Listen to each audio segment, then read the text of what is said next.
যত মানববন্ধন হয় মসজিদ মাদ্রাসার বিরুদ্ধে হয়, আলেমদের বিরুদ্ধে হয়, এর দ্বারা বোঝা যায় পরিকল্পিতভাবে স্বৈরাচারী হাসিনার আমলে যে শয়তান স্বৈরাচারী খুনি হাসিনার উপর ভর করে ইসলাম মেটাবার ষড়যন্ত্র করেছিল, সেই শয়তান বামপন্থী হয়ে বাংলাদেশে নতুন করে মাথাচাড়া দিয়ে দাঁড়িয়েছে।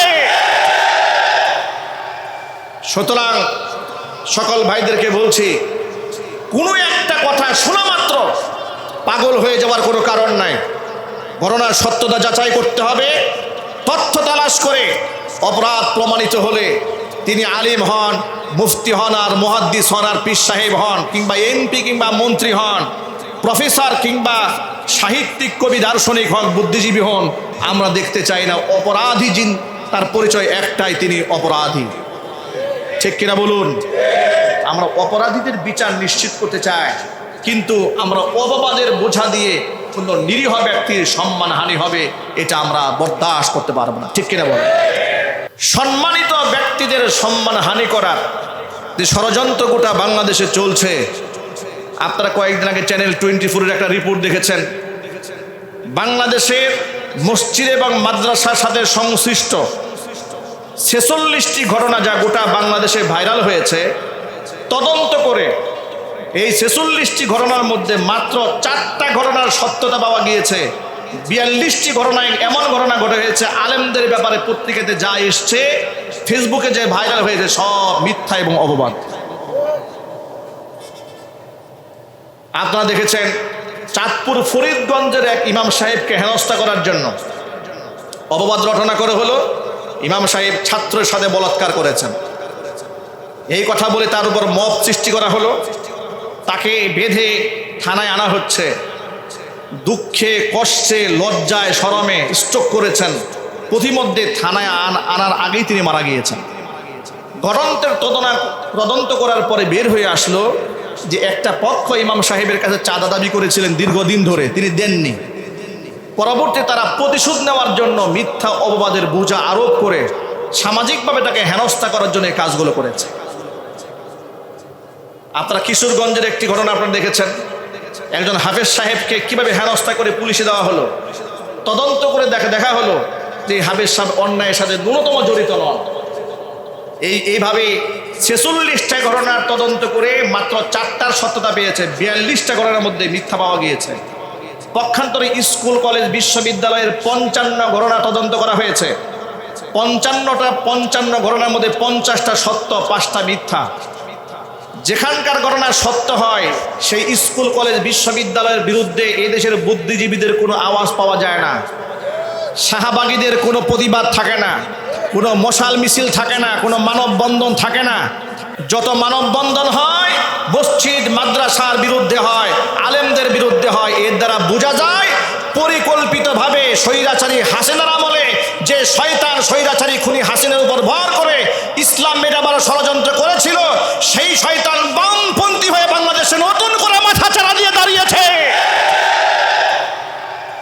সুতরাং সকল ভাইদেরকে বলছি, কোনো একটা কথা শোনা মাত্র পাগল হয়ে যাওয়ার কোনো কারণ নাই। ঘটনার সত্যতা যাচাই করতে হবে, তথ্য তালাশ করে অপরাধ প্রমাণিত হলে তিনি আলিম হন, মুফতি হন, আর মুহাদ্দিস হন, আর পীর সাহেব হন, কিংবা এমপি কিংবা মন্ত্রী হন, প্রফেসর কিংবা সাহিত্যিক কবি দার্শনিক হন, বুদ্ধিজীবী হন, আমরা দেখতে চাই না অপরাধী যিনি, তার পরিচয় একটাই, তিনি অপরাধী। ঠিক কিনা বলুন? আমরা অপরাধীদের বিচার নিশ্চিত করতে চাই, কিন্তু আমরা অপবাদের বোঝা দিয়ে কোনো নিরীহ ব্যক্তির সম্মানহানি হবে, এটা আমরা বরদাস্ত করতে পারবো না। ঠিক কিনা বলেন? কোরআন আমাদের শিক্ষা দিয়েছে, কোনো একজন ব্যক্তি সম্পর্কে কিছু একটা শুনলেই আর পাগল হয়ে যাবে, বলা বলি শুরু করে দিবে, তা কিন্তু করা যাবে না। আল্লাহ রাব্বুল আলামিন বলছেন,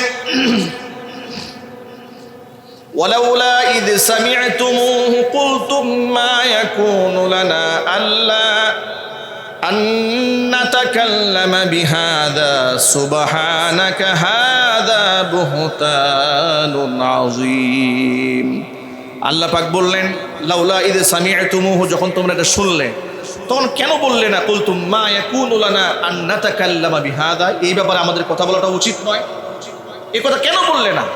কেন বললে না সুবহানাক, আল্লাহ তোমার পবিত্রতা ঘোষণা করছি, হাদা বুহতানুন আযীম, এটা একটা মারাত্মক অপবাদ, কেন বললেন? আল্লাহ পাক এরপরে বলছেন ইয়াইযুকুমুল্লাহু আন তাউদু লিমিসলিহি আবাদান ইন কুনতুম মুমিনিন। যদি তোমরা ঈমানদার হয়ে থাকো তাহলে আমি তোমাদেরকে নসিহত করছি, ভবিষ্যতে এই ঘটনার পুনরাবৃত্তি যেন তোমাদের জীবনে না ঘটে, এটা আমার নসিহা। ওয়ায়ুবাইয়িনুল্লাহু লাকুমুল আয়াত, আমি তোমাদের কাছে আয়াতগুলো খুলে খুলে নিদর্শনগুলো বলছি। আল্লাহু আলিমুন হাকিম, আমি আল্লাহ পাক সর্বজ্ঞ প্রজ্ঞাময়, আমি সব জানি। সব কিছু কে জানেন যদি বলেন ভাই? আরেকটি কথা না বললেই নয়, বর্তমান সমাজের মধ্যে দেখবেন রাজনৈতিক বিভাজনের কারণে মানুষের মধ্যে এমন একটা মানসিকতা, জঘন্য মানসিকতা তৈরি হয়েছে, ফেসবুকে, অনলাইনে, সোশ্যাল মিডিয়াতে প্রতিপক্ষকে ঘায়েল করার জন্য কে কত বেশি দোষারোপ কিংবা তাদের অন্যায় মানুষের সামনে প্রচার করা যায়। এমনকি প্রায় সময় লোকদেরকে এমনও কথা বলতে শোনা যায় যে আপনারা বেশি বাড়াবাড়ি করেন না, আপনাদের নেতাদের ভিডিও লিঙ্ক কিন্তু আছে আমাদের হাতে। আছে না নাই যদি বলেন? মানে যিনি বলছেন অত্যন্ত খুব সোয়াবের কাজ করছেন, তিনি বলছেন যে বেশি বাড়াবাড়ি করেন না, আপনাদের কিন্তু লিঙ্ক ভাইরাল করে দেব। এরপরে দেখা যাচ্ছে বিভিন্ন সময় বিভিন্ন নেতা কর্মী, সমাজের সম্মানিত ব্যক্তিদের ব্যক্তিগত কাজকর্ম সোশ্যাল মিডিয়াতে ভাইরাল করে হাজার হাজার লক্ষ লক্ষ মানুষের চোখের সামনে চোখের জেনা করাইয়ে দিচ্ছে, খারাপ কাজগুলো করিয়ে দিচ্ছে। এই যে কাজটা সামাজিক যোগাযোগ মাধ্যম যারা ভাইরাল করে দিচ্ছে, তারা মনে করে বিরাট কাজ করে দিয়েছে, অমুক দলের একটা নেতাকে একদম ধসিয়ে দিয়েছে, কিংবা অমুক একটা বড় ব্যক্তি সমাজের একদম মান সম্মান ধ্বংস করে দিয়েছে। এগুলা কি বর্তমান সমাজে আছে না নাই? সবাই একটু বলুন, আছে না নাই? যারা এই কাজ করতে পছন্দ করে, কোরআন কি বলে? আল্লাহ পাক বলছেন ইন্নান তাশিআল ফাহিশাতু ফিল্লাযীনা আমানু লাহুম আযাবুন আলীমুন ফিদ দুনিয়া ওয়াল আখিরাহ ওয়াল্লাহু ইয়ালামু ওয়া আনতুম লা তা'লামুন। ইমানদারদের মধ্যে অশ্লীলতা ছড়িয়ে দিতে যারা পছন্দ করে, তাদের মাঝে, ইমানদারদের মাঝে আল ফাহিশা, অশ্লীলতা ছড়িয়ে দিতে যারা ভালোবাসে, আল্লাহ বলছেন লাহুম আযাবুন আলীমুন, তাদের জন্য রয়েছে অপমানজনক শাস্তি, যন্ত্রণাদায়ক শাস্তি, ফিদ দুনিয়া ওয়াল আখিরাহ, শাস্তি হবে দুনিয়া এবং আখিরাতে। আল্লাহু ইয়ালামু ওয়া আনতুম লা তা'লামুন, আল্লাহ পাক জানেন, তোমরা জানো না। দেখুন, এখানে বোঝার ব্যাপার হচ্ছে যে দুনিয়াতে শাস্তি হবে, আখিরাতেও শাস্তি হবে। আখিরাতের শাস্তির সম্পর্কে তো আমরা সকলেই জানি, জান্নাত রয়েছে, জাহান্নাম রয়েছে, জাহান্নামে বিভিন্ন স্তর রয়েছে। কিন্তু দুনিয়ার শাস্তি তার কি হতে পারে? আপনাদেরকে খুব ঠান্ডা মাথায় এই কথাটা বলে দিই, মনে রাখেন, এই দুনিয়াতে যদি আপনি কারো সম্মান হানি করেন, খোদার কসম করে বলি, লিখে রাখেন, আপনার ততক্ষণ পর্যন্ত মৃত্যু হবে না যতক্ষণ পর্যন্ত আপনি বেইজ্জত না হবে।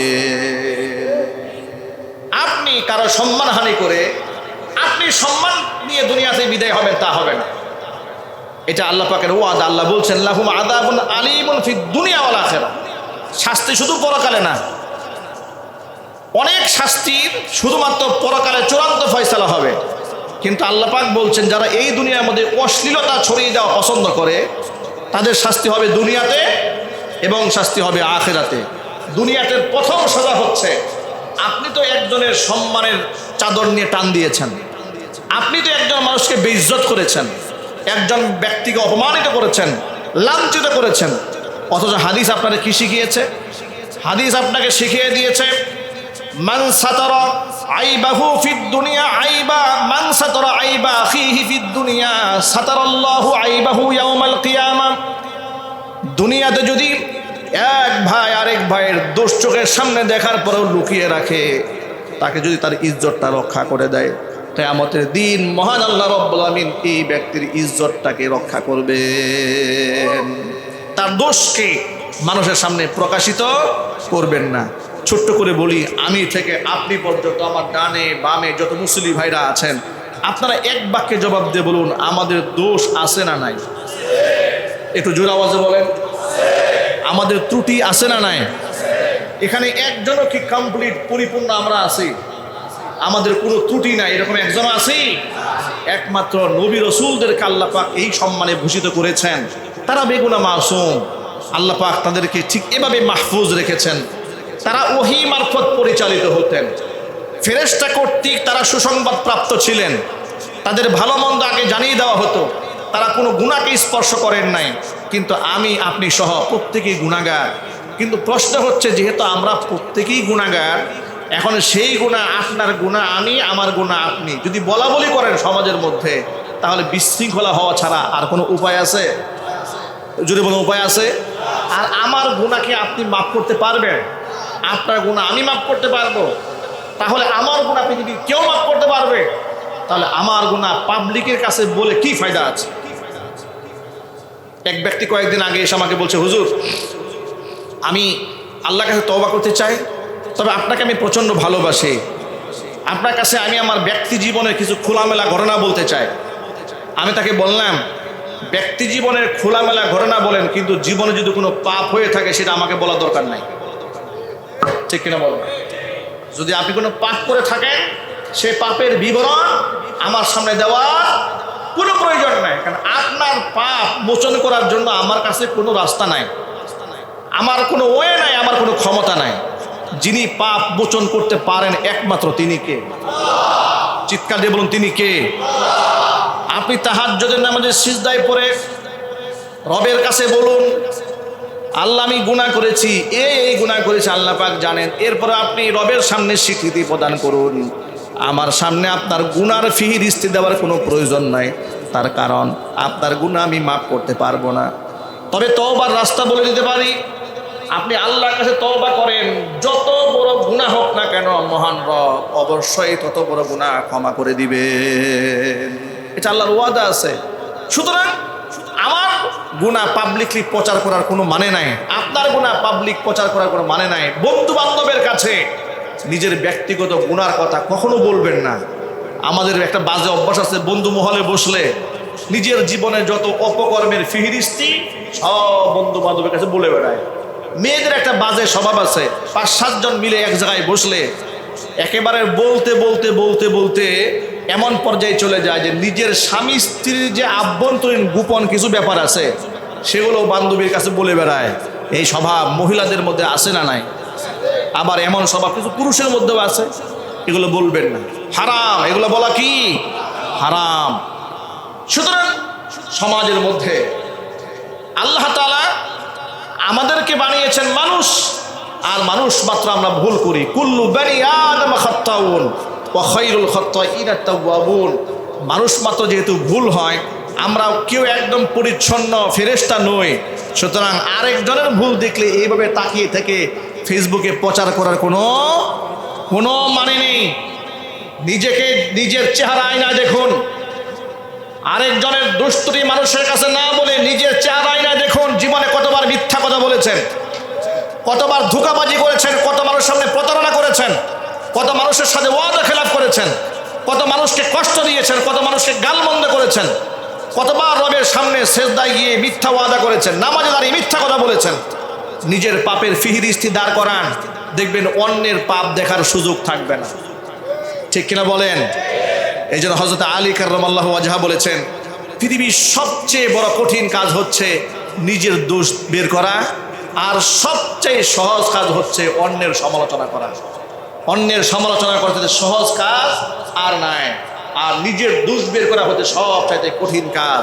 আমরা আজকের পর থেকে এখান থেকে শিক্ষা গ্রহণ করেছি, সামাজিক যোগাযোগ মাধ্যমে কিংবা ব্যক্তি পরিসরে আমরা কারো দুশ্চর্চা করব না, কারো সম্মানহানি করব না। সম্মানহানি যে করবে তাকেও আল্লাহ পাক বেইজ্জত করে দুনিয়া থেকে বিদায় করবেন।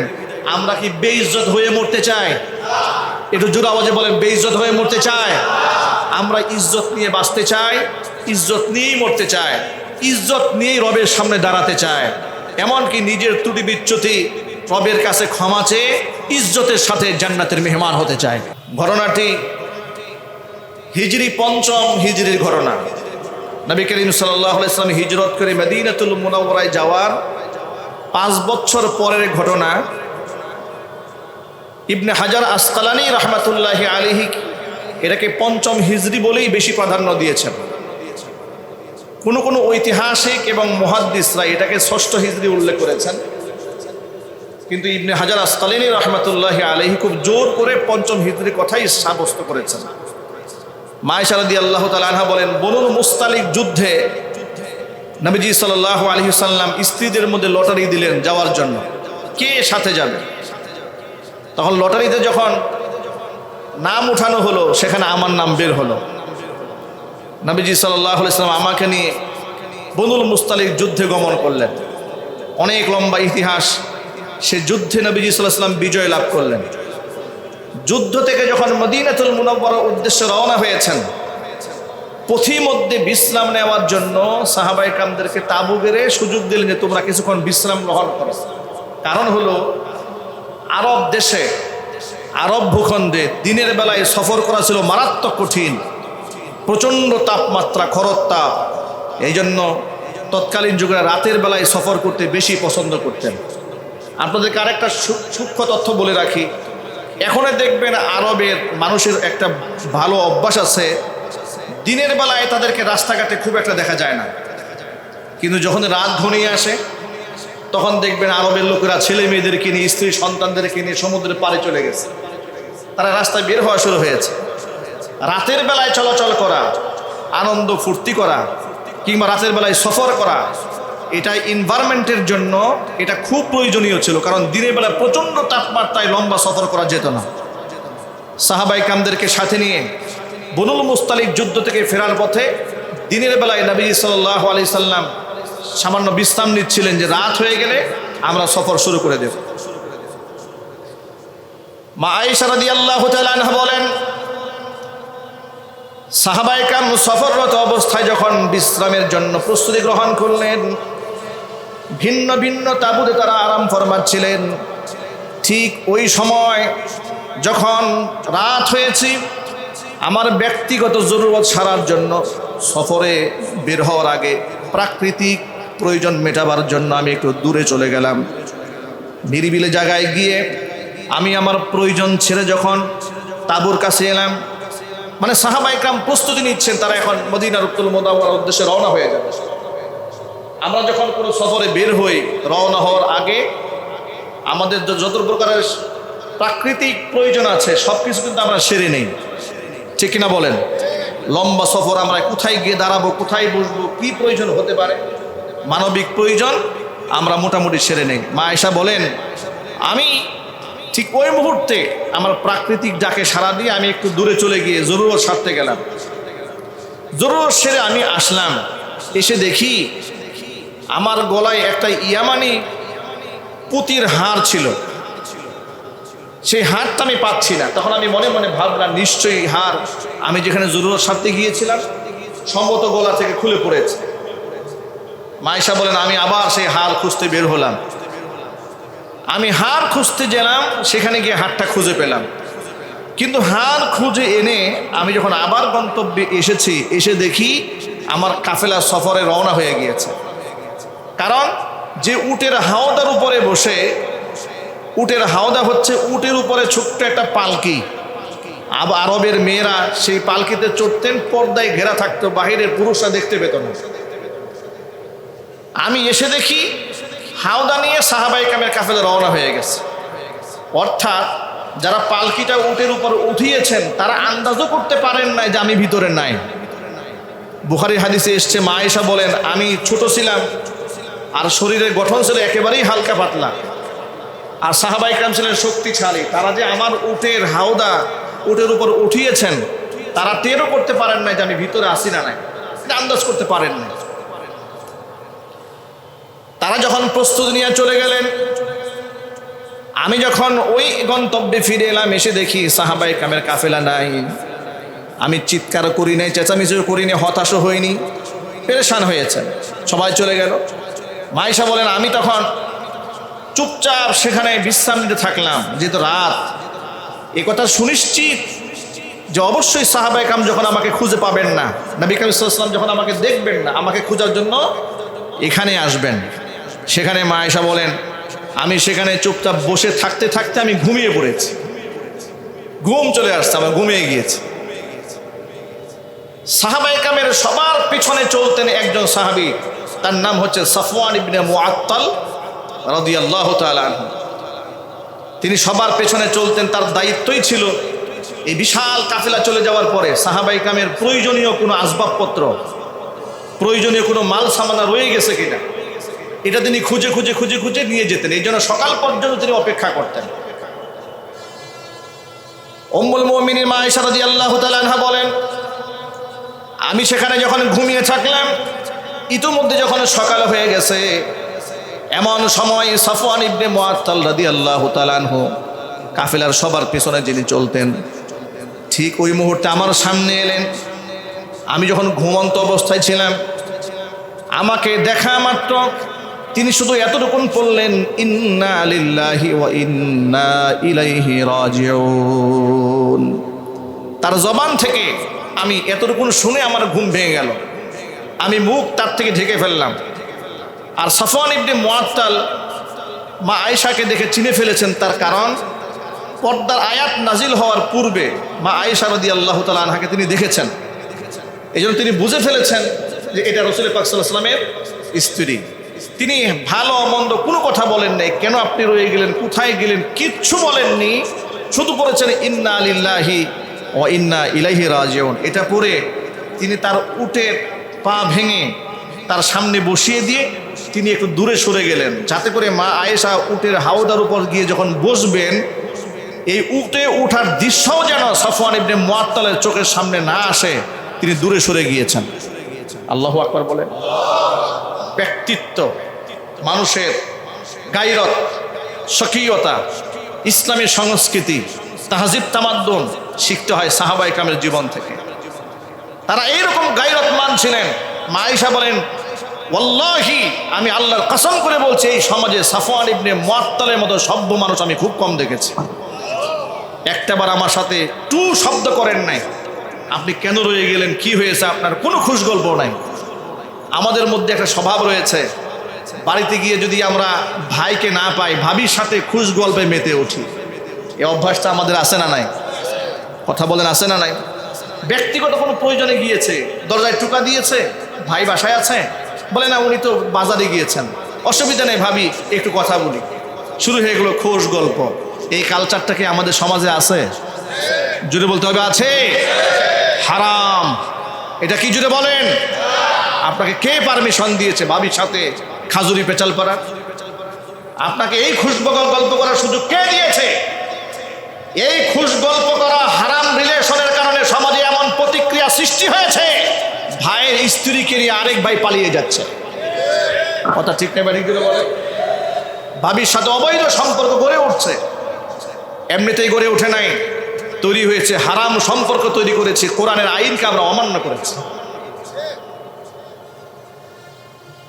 ভাইরা আমার, মা আয়েশা রাদিয়াল্লাহু তাআলা আনহা বলেন, তিনি শুধু ইন্না লিল্লাহি ওয়া ইন্না ইলাইহি রাজিউন পড়লেন, আর আমার জন্য উটটাকে বসিয়ে দিলেন। আমি উটের উপর সওয়ার হলাম, হাওদাতে বসলাম। তিনি উট টানতে টানতে আমাকে নবীজির কাফেলার সাথে মিলিয়ে দিলেন। এই যে লম্বা একটা সময় অতিবাহিত হয়ে গেল, এই সুযোগটাকে কাজে লাগিয়ে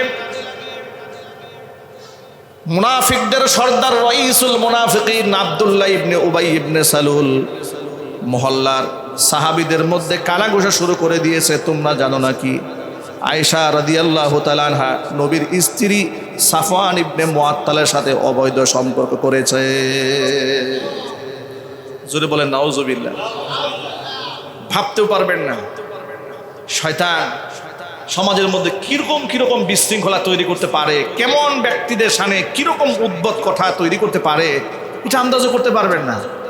আমাদের সমাজের মধ্যে একটা প্রবাদ বাক্য আছে যে যখন কিছু একটা রটে যায়, কিছু একটা রটনা যখন রটে, কিছু না কিছু ঘটে, এটা অনেকেই বলে যে কিছু যদি না হয়ে থাকে তাহলে কি উদ্ভট কথা হয়েছে নাকি, কিছু একটা আছে। কিন্তু উম্মুল মুমিনিন আল্লাহর নবীর পবিত্র স্ত্রী যিনি এই দুনিয়াতে সর্বাধিক হাদিস বর্ণনাকারীর মধ্যে তৃতীয় স্থানে রয়েছেন, যার পবিত্রতার ব্যাপারে আল্লাহ পাক কোরআন শরীফ আয়াত নাযিল করেছেন, যাকে আল্লাহর নবী এতটা মহব্বত করেছেন। আল্লাহর হাবিব বলেন, নারীদের মধ্যে সব প্রিয় হচ্ছে আয়েশা, আর পুরুষদের মধ্যে আমার কাছে সবচাইতে প্রিয় হচ্ছে আয়েশার পিতা হযরতে আবু বকর সিদ্দিক। সুবহানাল্লাহ। মা আয়েশা যখন এই সফর থেকে ফিরে এলেন, 1 মাস পর্যন্ত তিনি অসুস্থ থাকলেন। মা আয়েশা বলেন, ফাস্তাকাইতু শাহরান, আমি পুরো 1 মাস অসুস্থ ছিলাম, আমি ঘর থেকে বের হইনি 1 মাস।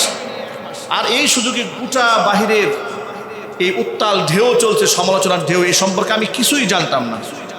কিন্তু 1 মাসের ব্যবধানে মা আয়েশা বলছেন, রাসূল পাক সাল্লাল্লাহু আলাইহি ওয়াসাল্লাম আমার ঘরে যাওয়া আসা করতেন, কিন্তু আগের মতো খুব একটা হাসি মুখে কথা বলতেন, খুব একটা সময় কাটাতেন না, কেমন যেন একটা অভিমানের সুরে কথা বলতেন, একটু দূরত্ব বজায় রাখতেন। কিন্তু আমি বুঝতে পারিনি আমার সাথে এটা কেন হচ্ছে, কারণ বাহির সম্পর্কে আমার কোনো ধারণা ছিল না। আমি যখন সুস্থ হলাম, জনৈক মহিলা আমার ঘরে এলো, আমি তার সাথে বাহিরে বের হব, তখন আমি বাইরে এই মহিলার কাছ থেকে শুনতে পেলাম যে বাহিরে এই সমস্ত আলোচনা হচ্ছে আমাকে নিয়ে, অথচ আমি কিছুই জানতাম না। আমার চোখ থেকে অধরে পানি ঝরতে থাকলো, আমি অনেক কান্না করলাম। শেষ পর্যন্ত নবী করিম সাল্লাল্লাহু আলাইহি ওয়াসাল্লাম আমার ঘরে আসলেন, এসে আমাকে বলেন, আয়েশা, তুমি যদি কোনো অপরাধ করে থাকো তাহলে তুমি আল্লাহর কাছে তওবা করো, আর যদি তুমি কোনো অপরাধ না করে থাকো, আমি আশাবাদী রবের পক্ষ থেকে তোমার পবিত্রতার ফয়সালা আল্লাহর পক্ষ থেকে চলে আসবে। মা আয়েশা রাদিয়াল্লাহু তাআলা আনহা বলছেন, রাসূল আমাকে এই কথা যখন বললেন, যদি তুমি অন্যায় করে থাকো তাহলে তুমি আল্লাহর কাছে তওবা করো, এই কথাটা কল্পনা করেন, যদি তুমি করে থাকো তাহলে তওবা করো, এই কথাটা মা আয়েশা রাদিয়াল্লাহু তাআলা আনহার জন্য কত কঠিন, কত মারাত্মক বোঝা হয়ে দাঁড়িয়েছে। আয়েশা রাদিয়াল্লাহু তাআলা আনহা বলেন, এভাবে আমার কাছে যখন আকাশ জমিন ভারী হয়ে উঠল, চতুর্দিকে মুনাফিকরা সমালোচনা করে দিয়েছে, এমনকি মারাত্মক এই অপবাদের মধ্যে সাহাবায়ে কেরামের কিছু কিছু ব্যক্তিরাও তারাও যাচাই বাছাই না করে তারাও এই কথা বলতে শুরু করে দিয়েছেন। অবস্থা এমন মারাত্মক আকার ধারণ করল, সবাই বলতে শুরু করেছে মা আয়েশা রাদিয়াল্লাহু তাআলা আনহা সাফওয়ান ইবনে মুআত্তালের সাথে অবৈধ সম্পর্ক করেছে। জোরে বলেন নাউজুবিল্লাহ। মুনাফিকরা দলগতভাবে নবী করিম সাল্লাল্লাহু আলাইহি ওয়াসাল্লামের স্ত্রীর উপরে এত বড় জঘন্য একটা অপবাদ রটনা করেছে। আল্লাহ নবী সাল্লাল্লাহু আলাইহি ওয়াসাল্লাম অপেক্ষায় থাকলেন আল্লাহর পক্ষ থেকে কোনো ফয়সালা আসবে। এই প্রেক্ষিতে সূরা নূরের আল্লাহ তাআলা 11 নম্বর আয়াত নাযিল করে বললেন, ইন্নাল্লাযীনা জাউ বিল ইফকি উসবাতুম মিনকুম লা তাহসাবুহু শাররান লাকুম বাল হুয়া খায়রুল লাকুম লিকুল্লি ইমরিইম মিনহুম মাকতাসাবা মিনাল ইসমি ওয়াল্লাযী তাওয়াল্লা কিবরাহু মিনহুম লাহু আযাবুন আযীম। আমার আল্লাহ পাক বলেন, ইন্নাল্লাযীনা জাউ বিল ইফকি উসবাতুম মিনকুম, নিশ্চয় যারা এই মারাত্মক অপবাদের রটনা যারা রটিয়েছে সেটা কোনো ব্যক্তি নয়, একক ব্যক্তি নয়। উসবাতুম মিনকুম, তোমাদের মধ্য থেকে একটা দল এই কাজটা করেছে, সংঘবদ্ধ দল এই অপবাদ রটনা করেছে। লা তাহসাবুহু শাররান লাকুম, এটা তোমরা নিজেদের জন্য খারাপ মনে করো না, বাল হুয়া খায়রুল লাকুম, বরং এটা তোমাদের জন্য কল্যাণকর হয়েছে। কারণ কি, শোনো, লিকুল্লি ইমরিইম মিনহুম মাকতাসাবা মিনাল ইসমি, যারা এই অপবাদ রটনা করেছে এই পাপের প্রত্যেকের একটা অংশ তাদের আমলনামায় জমা হয়েছে। ওয়াল্লাযী তাওয়াল্লা কিবরাহু মিনহুম, তাদের মধ্যে যে এই কাজের নেতৃত্ব দিয়েছে, লাহু আযাবুন আযীম, তার জন্য রয়েছে মারাত্মক শাস্তির ব্যবস্থা। আল্লাহর পক্ষ থেকে আল্লাহ তাআলা সূরা নূরের 11 নম্বর আয়াত থেকে ধারাবাহিকভাবে সূরা নূরের 20 নম্বর আয়াত, এতগুলো আয়াত মা আয়েশা রাদিয়াল্লাহু তাআলা আনহার সম্মানার্থে আল্লাহ নাযিল করেছেন। সুবহানাল্লাহ বলবেন না? শুধুমাত্র এখানে মা আয়েশার প্রশংসাই করা হয়নি, ইমামদারদেরকে অনেকগুলো শিক্ষা দেওয়া হয়েছে। সেই শিক্ষাগুলো কি দেখেন, আল্লাহ পাক বলছেন, আল্লাহ পাক বললেন, লাউলা ইদ সামি'তুমুহু যান্নাল মুমিনুনা ওয়াল মুমিনাতু বিআনফুসিহিম খায়রা ওয়া ক্বালু হাযা ইফকুম মুবিন। তোমরা যখন পরস্পর এই কথাটা শুনতে পেলে, যখন তোমাদের কানে এরকম একটা অপবাদের আওয়াজ পেলে আয়েশা রাদিয়াল্লাহু তাআলা আনহার ব্যাপারে, তখন কেন যান্নাল মুমিনুনা ওয়াল মুমিনাতু বিআনফুসিহিম খায়রা, মুমিন পুরুষ এবং মুমিন নারীরা নিজেদের ব্যাপারে ভালো ধারণা কেন করলো না? কেন তারা ভালো ধারণা না করে খারাপ ধারণা করলো? কেন তারা এই কথা বললো না, হাযা ইফকুম মুবিন, এটা একটা মারাত্মক অপবাদ, এই কথাটা কেন বললো না? লাউলা জাউ আলাইহি বিআরবাআতি শুহাদা فإذ لم يأتوا بالشهداء فأولئك عند الله هم الكاذبون। যারা এই অপবাদের বোঝা আরোপ করেছে, লাউলা জাউ আলাইহি বিআরবাআতি শুহাদা, কেন তারা এই অপবাদ যে দিয়েছে তার উপরে 4 জন সাক্ষী তারা দাঁড় করাতে পারে নাই? আচ্ছা, কোনো অপবাদের উপর কি সাক্ষী দাঁড় করানো যায়? জুড়ে বলেন। অপবাদের উপর যদি সাক্ষী থাকে তখন সেটা অপবাদ থাকে না, সত্য হয়ে যায়, সত্য হয়ে যায়। আল্লাহ পাক বললেন যে কথা একটা রটিয়ে দিল, এর কোনো সাক্ষ্য নেই, এর কোনো প্রমাণ নেই, তার পক্ষে কোনো দলিল নেই, তার পক্ষে কোনো যৌক্তিক কোনো কারণ নেই, বাস একটা কথা শুনলো আর শুনেই তোমরা বললে হ্যাঁ এরকম কিছু একটা হতে পারে, ধারণা করলে। কারণটা কি? কেন তোমরা এই জঘন্য ধারণা করলে? এরপর আল্লাহ পাক বললেন, সাক্ষী যদি উপস্থিত করতে না পারে তাহলে এরা আল্লাহর কাছে বড় মিথ্যাবাদী। আল্লাহ পাক বলছেন, তোমরা যে অপরাধটা করে ফেলেছ, ওয়ালাউলা ফাদলুল্লাহি আলাইকুম ওয়া রাহমাতুহু ফিদ দুনিয়া ওয়াল আখিরা লামাসসাকুম ফীমা আফাদতুম ফীহি আযাবুন আযীম। যে অপরাধ তোমরা করে ফেলেছ, এই সমালোচনা করেছ, অপবাদ একজনের কাছ থেকে আরেকজনের শুনে বলে বেরিয়েছ, মুখের উপরে কথাগুলো আউড়িয়েছ, এই কাজটা তোমরা করার কারণে লাউলা ফাদলুল্লাহি আলাইকুম ওয়া রাহমাতুহু ফিদ দুনিয়া ওয়াল আখিরাত, দুনিয়া আখিরাতে তোমাদের উপর আমি আল্লাহর দয়া যদি না থাকতো অবশ্যই তোমাদেরকে কঠিন শাস্তি পাকড়াও করে ফেলতো। তোমরা যে কাজটা করেছ মারাত্মক অন্যায় করেছ, কিন্তু আমি আল্লাহ পাকের দয়ার কারণে আমি তোমাদেরকে শাস্তিটা দেইনি। এরপর আল্লাহ পাক বলছেন, ইয তালাকাউনাহু বিআলসিনাতিকুম ওয়া তাকুলুনা বিআফওয়াহিকুম মা লাইসা লাকুম বিহি ইলম ওয়া তাহসাবুনাহু হায়্যিনাও ওয়া হুয়া ইনদাল্লাহি আযীম। যখন তোমরা পরস্পরে মুখে এই কথাগুলো বলছিলে, ইয তালাকাউনাহু বিআলসিনাতিকুম, মুখে যখন পরস্পরে কথাগুলো বলাবলি করছিলে, ওয়া তাহসাবুনাহু হায়্যিনা, তোমরা এটা খুব সাধারণ একটা কাজ মনে করছিলে। নবীর স্ত্রীর উপরে জেনার অপবাদ, নাউজুবিল্লাহ বলবেন না ভাই? আরো জোরে বলুন নাউজুবিল্লাহ। কিন্তু তোমরা পরস্পরে কথা বলা বলি করছিলে, ওয়া তাহসাবুনাহু হায়্যিনা, খুব হালকা মনে করছিলে যে এটা কোনো সাধারণ একটা ব্যাপার, কিন্তু এটা আমি আল্লাহর কাছে এটা বড় মারাত্মক। এমন একজন ব্যক্তির ব্যাপারে এমন একটা কথা তোমরা খুব হালকাভাবে নিয়ে নিলে। কেউ কিছু একটা বললো আর তোমরা শুনেই মন্তব্য শুরু করে দিলে। এই অভ্যাসগুলো ভাই আমাদের আছে না? একটু জোর আওয়াজে বলেন, আছে না ভাই? মানে কেউ একটা কিছু একটা বললো, বাস সেটাকে আমরা বলৎকরণ করি, এটা আমরা আমলে নিয়ে আমরা বাজার গরম করে ফেলি। কার ব্যাপারে বলেছে, তিনি কে, তিনি কোন মাপের মানুষ, তিনি আদৌ কাজটি করেছেন কিনা, এর ইনভেস্টিগেশনের প্রয়োজন মনে করি, তদন্তের কোনো প্রয়োজন মনে করি না।